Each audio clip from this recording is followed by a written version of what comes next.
Betul nggak? Begitupun kebalikannya. Jadi keyakinan itu sesuatu hal yang menurut kita itu benar. Itulah keyakinan. Nah, tapi pertanyaannya, keyakinan Bapak Ibu membuat Bapak Ibu bertumbuh atau enggak?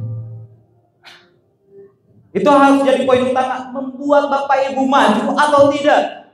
Membuat Bapak Ibu masuk surga atau neraka? Surga itu keindahan. Di masa depan kita jauh lebih indah. Atau malah keburukan. Cek lagi keyakinan Bapak Ibu semua. Apakah itu semua mendukung Bapak Ibu untuk sukses? Maka dari itu, hari ini kita belajar untuk menyamakan keyakinan kita bahwa bisnis ini luar biasa. Tadi udah dimotivasi luar biasa sama leader Tira, sama leader Dodi, sama kawan-kawan yang lain. Hingga kita punya keyakinan bahwa setiap orang punya hak untuk sukses. Saya pasti sukses. Saya pasti sukses. Siap.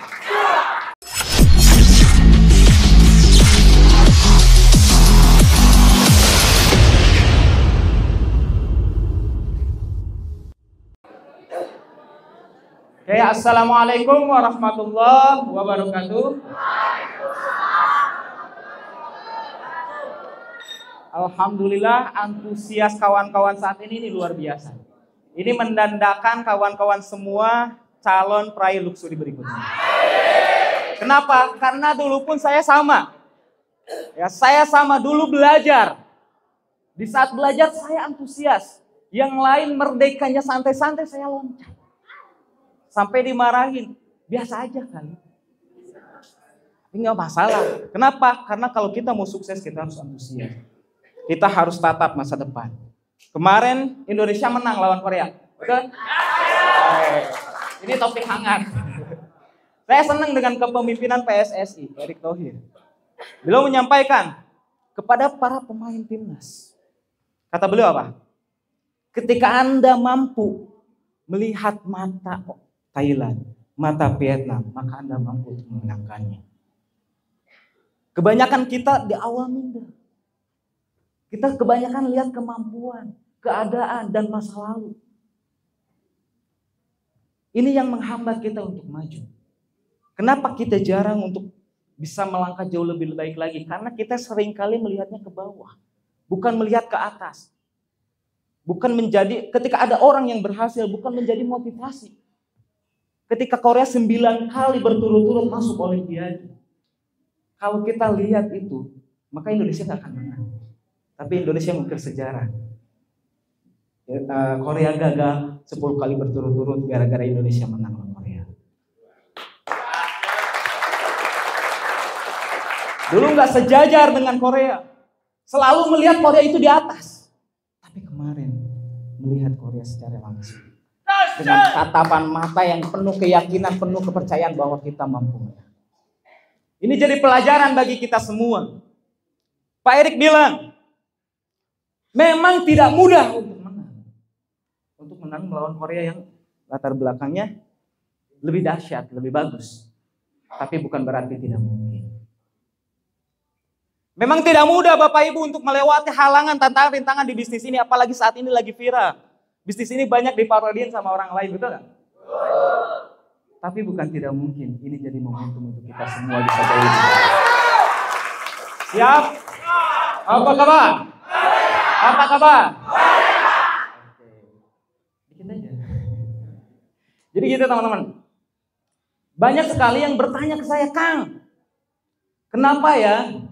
Saya udah gabung 1 tahun, 2 tahun, 3 tahun, tapi mobil aja belum dapat. Ada nggak? Ada nggak teman-teman di sini yang ngalamin? Mungkin ada yang udah ngerasa lama bergabung dengan bisnis ini, tapi hasilnya nggak kunjung luar biasa. Padahal prospek udah tiap hari, pagi sampai malam, bahkan rela untuk ngorbanin pekerjaan.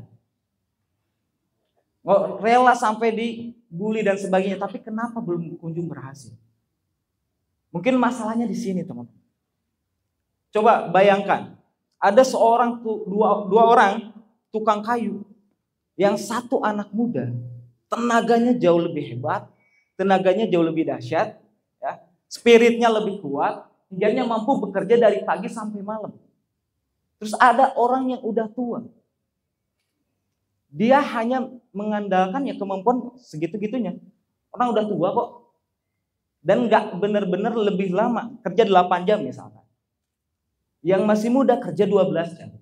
Kira-kira seharusnya yang hasil lebih gede mana? Yang lebih muda, bener gak? Tapi ternyata malah yang muda hasilnya jauh lebih sedikit daripada yang tua. Apa yang salah? Biarnya dia nanya ke orang tua itu, Pak, saya udah bekerja keras lebih dari Anda. Saya dari pagi sampai malam. Saya tenaga kayaknya lebih oke daripada Bapak. Tapi kenapa Bapak hasilnya jauh lebih besar daripada saya? Lalu kata Bapak itu jawab kayak gimana? Kesalahannya satu, deh. Kamu gak pernah asah kampak.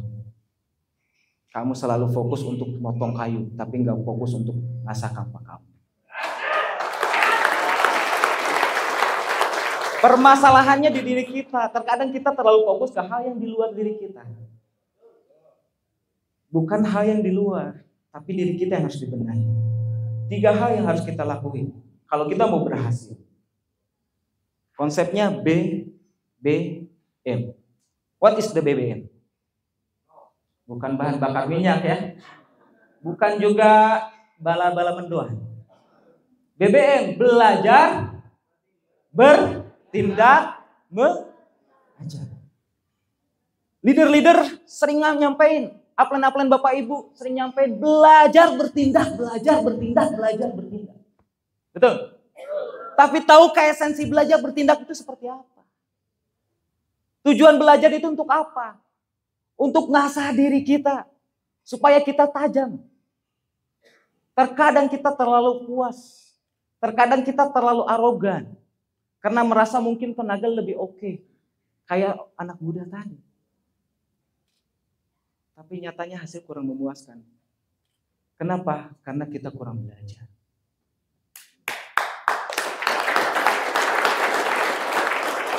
Saat ini kita lagi belajar. Dari pagi sampai sore ini kita belajar. Leader-leader Bapak Ibu semuanya lagi benar-benar merubah paradigma Bapak Ibu. Supaya paradigma Bapak Ibu sama, selaras. Kalau kita mau sukses, kita harus punya paradigma orang sukses. Kalau kita mau sukses, harus punya semangat orang sukses. Kalau kita mau sukses, harus punya mental seperti orang sukses. Betul? Dan itu diajarkan. Itulah kelebihan tim kita. Bisnis ini Bapak Ibu, ini udah dahsyat, udah luar biasa, udah keren banget. Kenapa saya fokus jangan ke bisnis ini? Kenapa habis-habisan? Kenapa totalitas? Sekarang kita lihat profil perusahaan. Kenapa perusahaan ini bagi saya dahsyat banget, harus dibela habis-habisan. Sekarang saya mau tanya kepada satu orang, Pak, Bapak kerja apa, Pak? Ya, mantan karyawan. Mantan Kak. Sebelumnya kerja di mana?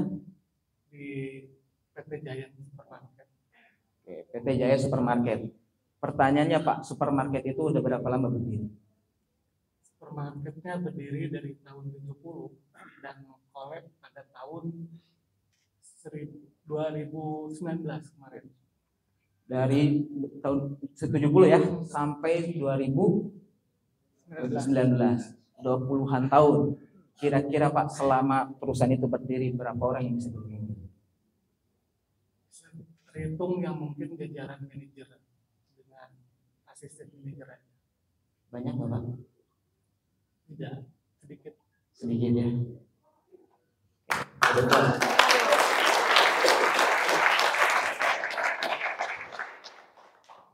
Kita udah berada di kendaraan yang tepat.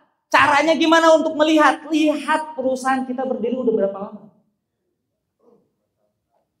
Baru 5 tahun, 6 tahun. Berapa orang yang dapat mobil? Berapa orang yang bisa beli Pajero? Berapa orang yang bisa bangun rumah? Artinya apa? Coba cek perusahaan Bapak Ibu dulu. Ketika Bapak Ibu bekerja, udah berapa lama berdiri perusahaannya? Berapa orang yang bisa membeli mobil? Dulu pernah nggak berharap untuk bisa punya mobil di pekerjaan tersebut? Kredit ya. Ini udah dahsyat. Yang pertama profil perusahaannya udah oke. Yang kedua produk. Karena ini kunci utama. bisnis apapun, kalau kita mau maju, pastikan produknya oke.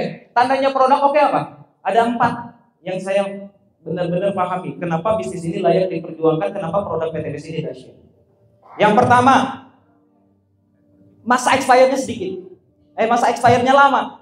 Coba bayangkan kalau kita sebagai pemula, kita belajar jualan, kita belanja, ternyata barang tersebut 1 hari 2 hari expired. Rugi nggak? Rugi nggak? Bapak Ibu di sini belanja priority. Misalkan berapa sekian, dapat barang banyak, rugi nggak? Nggak rugi. Kenapa? Karena nggak expired. Kita bisa sambil belajar berjualan. Kalau kita mau jualan, betul nggak? Nah, itu syarat pertama. Kalau kita mau berbisnis, pastikan produknya gampang expired. Yang kedua, bisa dikirim kemana-mana. Coba bayangkan Bapak Ibu, kalau kita bisnis yang dimana barangnya terlalu berat, kira-kira untuk bisa dikirim ke luar kota, apalagi sampai ke luar negeri, perlu ongkos kirim yang gede nggak? Orang lain berpikir lagi mahal, oke. Tapi ini produk kecil, ringan, bisa dikirim kemana-mana. Yang ketiga, pastikan margin keuntungannya gede. Konsep bisnis, Pak, semakin besar marginnya, maka semakin gampang untuk bagi-bagi. Karena di bisnis semakin banyak bagi-bagi, semakin kali-kali. Siapa yang berada di atas piramida, yang dimana dia punya barang tersebut margin keuntungannya gede, hingga akhirnya bisa dibagikan ke distributor, dari distributor ke distributor kota, dari kota ke mana, hingga akhirnya keuntungannya gede.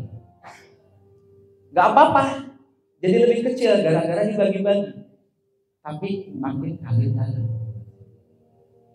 Sekarang produk PTBS barangnya kecil, tapi keuntungannya gede. Worth it gak? Worth it. Kenapa? Manfaatnya jelas.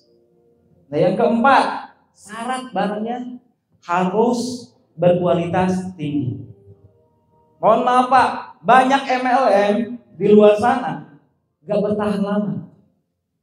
Dulu kalau kita, ya apalagi zaman-zaman zaman-zaman tua, kalau di MLM biasanya belanja barang berapa?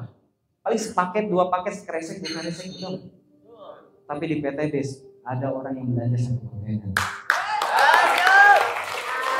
Kenapa? Berarti kualitas produknya kualitas produknya oke, tinggi, bagus.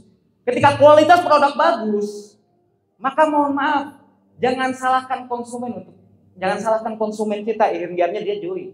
Jangan salahkan mitra kita, inginnya repeat ordernya tinggi. 4 dasar itu Pak. Kenapa saya yakin bisnis ini bakal maju? Karena produknya udah masuk kategori 4 ini. Terus kemudian yang ketiga, marketing plan. Bapak Ibu, marketing plan PTBS gimana? Udah dahsyat? Oke nggak? Oke. Tandanya oke gimana? Tandanya oke gimana? Ada nggak yang bertanya kayak gini? Kang, PTBS ini fokus jualan atau fokusnya ngajak orang? Jawabnya gimana, Teris? Ngajak orang. Kenapa ngajak orang? Ya, tukang selop pun yang dicari kan orang. Nggak jualan? Enggak. Kenapa nggak jualan? Kan yang namanya bisnis jualan. Ya kan beda-beda. Ada yang mau jualan karena ini dahsyat banget. Jualan bisa, nggak jualan pun bisa. Ya, betul. Kita fokus di sini ngapain? Fokusnya ngajak atau jualan? Ngajak atau jualan?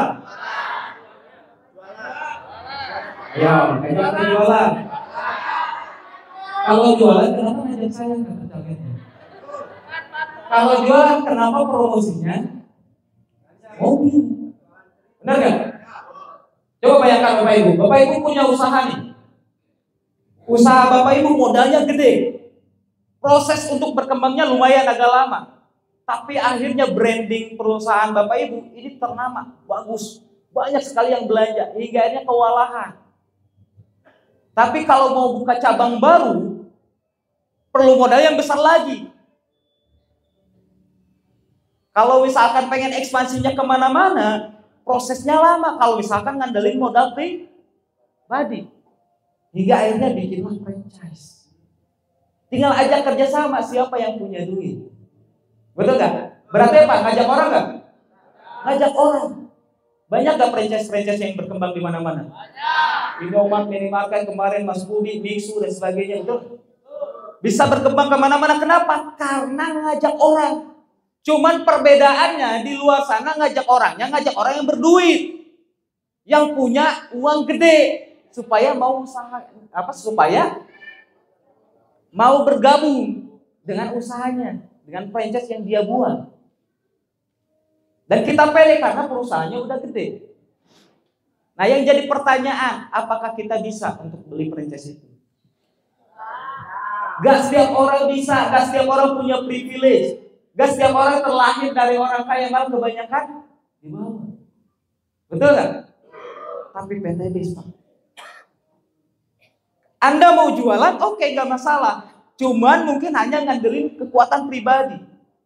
Selama Anda jualan, Anda dapat untung. Tapi gak jualan, gak dapat untung. Tapi kalau kita ngajak orang, seperti hanya tadi ngajak franchise. Ayo masuk franchise-nya PTW. Ayo masuk franchise-nya PTW. Cuma modal 2,6. Betul nggak? Nah, kita gini Bapak Ibu. Sebetulnya kalau kita benar-benar paham dengan bisnis ini, saya dulu ketika merintis, saya benar-benar percaya trust sama produk yang ada di PTW. Dulu produknya cuma sedikit, terutama dulu Eco Racing ya. Saya belanjanya cuma Eco Racing di awal. Dan saya mainnya cuma tester. Cuma testimoni. Karena saya paham, saya pengen sukses di bisnis, saya pengen punya mobil, saya pengen punya rumah, itu ending. Tapi harus ada jembatannya untuk mencapai ke sana. Yaitu apa? Produk. Gak mungkin kita tiba-tiba ngajak orang buat bergabung ke bisnis, tapi dia gak tahu produknya apa. Pasti kita ngejelasin produk, betul gak? Nah, produknya pastiin tadi yang 4. Supaya apa? Jembatannya oke. Ketika jembatan oke, apa yang harus kita pikirkan? Cek jembatannya panjang atau pendek. Kalau pendek, itu akan jauh mempercepat kita masuk ke sistem. Kalau panjang, itu akan lama. Kebayang gak? Banyak gak yang testimoni Eco Farming? Banyak ya. Tapi berapa lama untuk dia bergabung? Cuman mungkin ada efek positifnya. Tapi kita jangan berharap untuk cepat dapat uangnya. Kenapa? Karena itu proses. Tapi kalau misalkan kita testimoni yang barangnya cepat nih, testimoninya. Misalkan contoh madu honey. Ada yang pernah pakai madu honey? Power honey, madu power honey. Ada yang pernah nggak? Ada yang pernah nggak? Gimana rasanya? Dahsyat. Power madu honey bisa dibawa kemana-mana nggak? Ketika kita presentasi nih Pak, Bu. Lagi presentasi, bro, mantap malam ini. Kenapa bro? Pokoknya mantap. Nah, layang nyaho. Jangan mau tahu. Kenapa jangan mau tahu? Bisi, takutnya istri antum nanti bilang, kirain Oreo, ternyata biskuit. Kirain Loyo, ternyata kuah. Kepo nggak? Kepo nggak? Apaan itu teh? Sini bro, ambil air. Stop. Sok cobain. Nanti malam kamu jadi kuat. Yang saya ya, kalau istri kamu nanti bertanya-tanya, kamu pakai apa ya? Kok lama banget? Asik gak? Asik. Tinggal besok follow up. Atau tinggal minta kontak. Kita gak usah kontak pun dia mesti kontak. Bro, ada lagi nggak barangnya? Saya beli dong. Bro, saya mah nggak jualan, tapi saya lebih ke bisnisnya. Sayang kalau kamu cuma beli barang satu doang saya. Mending beli ke perusahaan. Kenapa? Dengan beli ke perusahaan kamu bisa punya motor, punya mobil, bisa punya rumah mewah. Caranya gimana? Nanti aja kita ngobrol dulu. Nah, kesalahan kita lagi persentase, kebanyakan kita hanya sekedar omongan doang. Produk A kayak gini, produk B kayak gini, produk C kayak gini, tapi nggak memastikan bagaimana supaya dia merasakan produknya. Mohon maaf Pak, kalau Bapak punya franchise, ketika mau ngajak orang buat gabung ke franchise Bapak, nggak mungkin suruh dia beli barang kita dulu. Kita pasti tester. Benar nggak? Ini prinsip bisnis. Nah, kalau misalkan disuruh beli, lama. Saya mikir gini, Eco Racing dulu, ya, harganya murah banget. Cuma 5.000 per pil. Benar gak? Kalau saya jualan cuma dapat untung 2.000, 2.500. Kalau misalkan pengen 400.000, berapa pil yang harus saya jual? Berarti berapa orang yang harus saya temui? Tapi kalau saya testimoni, kasih 3 pil, kasih 3 pil, kasih 3 pil, gampang. Dimanapun saya bisa ngelakuin itu sambil buka omongan. Yang penting saya dapat kontak. Kebayang gak? Saya cuma tester produk Eco Racing, tester, dapat kontak minimal 20 sehari.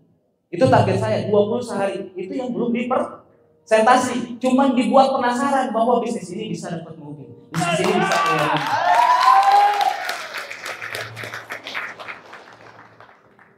Karena saya yakin banget, trust banget ke produk PTBS. Kalau misalkan produk PTBS jelek, ya udah ada komplain. Benar gak? Cuman testimoninya ada yang lama, ada yang cepat. Apalagi produknya banyak sekarang. Nah, pasti ada produk yang ditestimoni, tapi pastikan murah juga supaya lebih gampang. Supaya kita nggak terlalu keluar uang gede.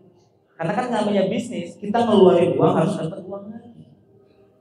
Saya nih, parkir, ya. Saya pasti prospek tukang parkir. Saya beli bakso, tukang baksonya saya prospek. Kenapa? Karena saya ngeluarin uang harus dapat uang. Walaupun nggak gabung, langsung yang penting produknya masuk dulu. Siap? Siap? Hari ini kita belajar. Jadi kita memiliki keyakinan udah mantap PTBS, udah keren PTBS. Hingga akhirnya kita punya keyakinan total untuk jalankan bisnis ini, punya keyakinan bahwa besok saya akan presentasi total, saya akan ajak orang, saya akan testimoni produk dan sebagainya. Cuman kita kadang lupa, ternyata ekspektasi nggak seperti apa yang terjadi. Realita di lapangan nggak seperti apa yang kita bayangkan. Betul nggak? Maka dari itu kita harus install diri kita, install pikiran kita, install hati kita. Dengan apa? Dengan hal yang positif. Siapkan antivirusnya. Ketika ada masalah datang, ketika nanti pulang, ya, ada yang negatif, ada yang mencemooh, ada yang menghina Anda. Anda install lagi pikiran Anda. Jangan sampai masuk ke pikiran Anda kata-kata negatif lebih banyak. Pasti lebih banyak yang positif. Belajar lagi, lihat video-video orang yang positif, konsultasi ke upline. Supaya apa? Supaya Anda tajam lagi. Supaya Anda terus gaspol, gerak terus. Siap? Siap? Inilah fungsi belajar. Supaya keyakinannya sama seperti orang yang sukses. Supaya pikirannya sama seperti orang yang sukses. Apa sih keyakinan? Saya nanya kepada Bapak Ibu, apa sih keyakinan? Saya sering bilang 95% sukses itu karena keyakinan. Apa keyakinan? Saya akan tanya ke salah satu reseller di sini. Oke, Pak, apa itu keyakinan, Pak? Semangat. Keyakinan semangat. Kurang dekat. Oke, keyakinan apa nih? Motivasi agar bisa capai ke tujuan gitu. Ya. Oke. Pernah nggak mikir gini? Ada orang yang yakin bahwa biru lebih bagus daripada merah. Ada nggak? Kira-kira salah nggak itu? Enggak. Saya suka warna biru misalnya. Bapak Ibu suka warna merah. Saya dikasih total nih masalah biru. Itu kayak gini supaya Bapak Ibu senang dengan warna merah. Tapi Bapak Ibu tetap yakinnya warna. Saya kan dikasih total bukan biru, tapi Bapak Ibu tetap merah. Kenapa? Ya karena memang sebaiknya merah. Berarti keyakinan itu apa? Keyakinan itu yang Bapak Ibu anggap benar. Jadi bukan kebenaran sesungguhnya, tapi apa yang Bapak Ibu anggap benar. Misalkan Bapak Ibu meyakini, kayaknya bukan orang yang bakal sukses deh. Kayaknya sulit deh. Kayaknya bukan rezeki saya deh. Artinya apa? Lagi meyakini itu bahwa saya nggak bisa. Betul nggak? Begitupun kebalikannya. Jadi keyakinan itu sesuatu hal yang menurut kita itu benar. Itulah keyakinan. Nah, tapi pertanyaannya, keyakinan Bapak Ibu membuat Bapak Ibu bertumbuh atau enggak? Itu harus jadi poin utama. Membuat Bapak Ibu maju atau tidak? Membuat Bapak Ibu masuk surga atau neraka? Surga itu keindahan. Di masa depan kita jauh lebih indah. Atau malah keburukan. Cek lagi keyakinan Bapak Ibu semua. Apakah itu semua mendukung Bapak Ibu untuk sukses? Maka dari itu, hari ini kita belajar untuk menyamakan keyakinan kita bahwa bisnis ini luar biasa. Tadi udah dimotivasi luar biasa sama leader Tira, sama leader Dodi, sama kawan-kawan yang lain. Jadi kita punya keyakinan bahwa setiap orang punya hak untuk sukses. Saya pasti sukses. Saya pasti sukses. Siap. Yang pertama, B. Yang kedua, bertindak. Tapi sebelum bertindak, saya ingin menekankan ke Bapak Ibu dari konsep belajar. Tadi anak muda mengeluh, kenapa hasil saya lebih rendah sedangkan saya bekerja lebih keras. Saya bekerja lebih giat. Karena tadi kurang belajar. Artinya apa? Seberapa keras pun Bapak Ibu berjuang, seberapa keras pun Bapak Ibu berproses, kalau hasilnya sedikit, itu hal yang wajar jika tidak punya ilmunya.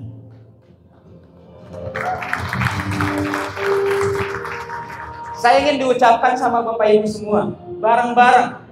Seberapa keras, ayo, bareng. Seberapa keras saya berjuang, kalau hasilnya sedikit, itu wajar.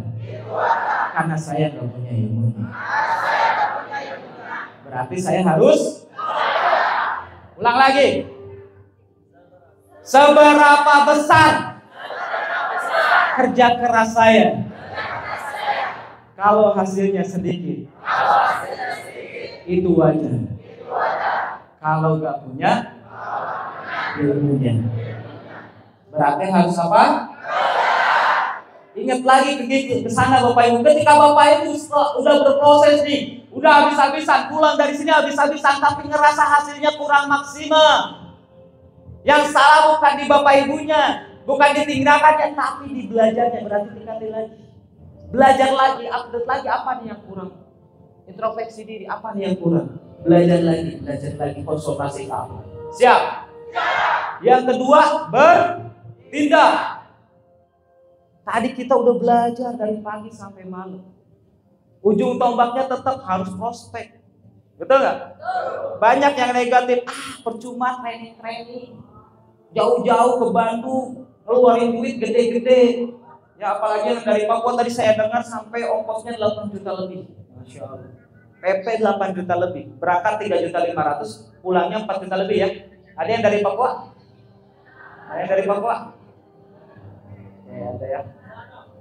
Wih, beri aplaus dong. Ongkosnya aja banyak. Tapi di luar sana banyak yang bilang, ngapain jauh-jauh? Bener gak? Ngapain?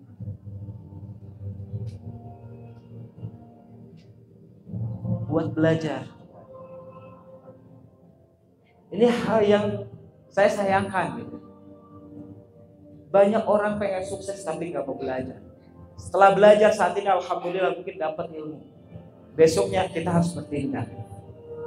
Ada yang bertanya, Kang, saya udah action habis-habisan, saya udah belajar habis-habisan, tapi kenapa Kang belum sukses juga? Banyak leader yang bilang belum waktunya, nanti tunggu waktunya. Bener gak? Puas gak dengan jawaban kayak gitu? Puas gak? Kenapa? Karena merasa bukan solusi. Belum waktunya, tunggu aja waktunya. Bener gak? Lalu apa masalahnya? Kita udah berjuang nih, kita udah belajar nih, tapi belum sukses. Apa masalahnya? Jam terbang. Jam terbang dan terbang kita yang belum oke. Belum lama, belum banyak. Anda mau belajar nyetir. Dan guru Anda seorang profesional. Yang dimana udah jago balapan lah. Udah juara dunia malah. Tapi Anda prakteknya cuma 5 menit sehari. Kira-kira kapan Anda bisa untuk nyetir mobil? Apalagi bisa balapan seperti ini. Betul nggak? Artinya apa? Jam terbang kita. Kalau kita bilangnya kurang beruntung, itu bullshit. Artinya apa? Kita nggak mau ningkatin jam terbang kita. Kuantitas. Banyak dari kita menunggu kualitas dulu, baru kuantitas. Ini salah total. Perbanyak kuantitas. Jangan nunggu sempurna, baru kita bertindak. Tapi bertindaklah, maka insya Allah akan disempurnakan. Perbanyak kuantitas. Ditolak. Prospek lagi, introspeksi, belajar lagi apa yang salah. Hari ini kita udah belajar. Oh, ini yang salah. Oh, itu yang salah. Nanti pun sama. Ketika Bapak Ibu di lapangan ditolak, belajar lagi ke upline, konsul. Apa permasalahannya? Apa yang Bapak Ibu lakuin ketika presentasi, apa aja yang disampaikan? Hingga upline mengerti. Oh, kamu kurangnya ini, kamu kurangnya ini, kamu kurangnya ini. Upline jam terbangnya lebih tinggi. Makanya kita harus konsultasi. Siap? Jam terbang kita tinggiin Bapak Ibu. Lihat Cristiano Ronaldo, berbakat nggak? Lionel Messi, berbakat nggak? Lebih berbakat mana sama Ronaldo unggul? Ronaldo Brazil. Bakatnya lebih dahsyat daripada Messi, daripada Ronaldo. Kenapa? Kalau Messi jago skillnya, gocek-gocek dan sebagainya. Ronaldo juga. Ronaldo Brazil sama. Cristiano Ronaldo shootnya, powernya, wah kencang banget. Ronaldo Brazil sama. Tapi kenapa Ronaldo Brazil pensiunnya lebih cepat? Ronaldo sekarang usianya berapa tahun? Tapi masih on fire. Masih ada di dunia persepak bola. Kenapa? Jam terbang terus ditingkat. Temannya Cristiano Ronaldo waktu di MU, Evra, main ke rumahnya Ronaldo. Main niatnya happy, pengen bahagia. Ternyata kegiatannya Ronaldo terus serius. Karena tujuan utama di rumahnya, biasanya Evra kalau minum bir lah atau apalah, di situ air putih. Biasa makanan yang enak, di rumah Ronaldo gak ada yang enak, pahit semua. Yang bergizi semua. Ronaldo itu gak asik. Kalau di main bola saya oke, tapi untuk pertemanan main ke rumahnya kayaknya gak asik. Kenapa? Karena terlalu serius, terlalu fokus. Orang yang hebat aja, Ronaldo, dia sampai segitunya. Hingga dia bisa bertahan sampai saat ini. Kita bagaimana? Kalau kita mau sukses harus ada yang dikorbankan. Betul gak? Gak ada yang namanya gratis. Kita harus mau berjuang. Jangan sampai ketika kita berjuang hasil belum ada, kita udah belajar, udah bertindak, udah belajar, udah bertindak, hasilnya masih kurang memuaskan. Jam terbang kita yang masih kurang. Jangan masalah, lanjut lagi, presentasi lagi. Siap? Siap.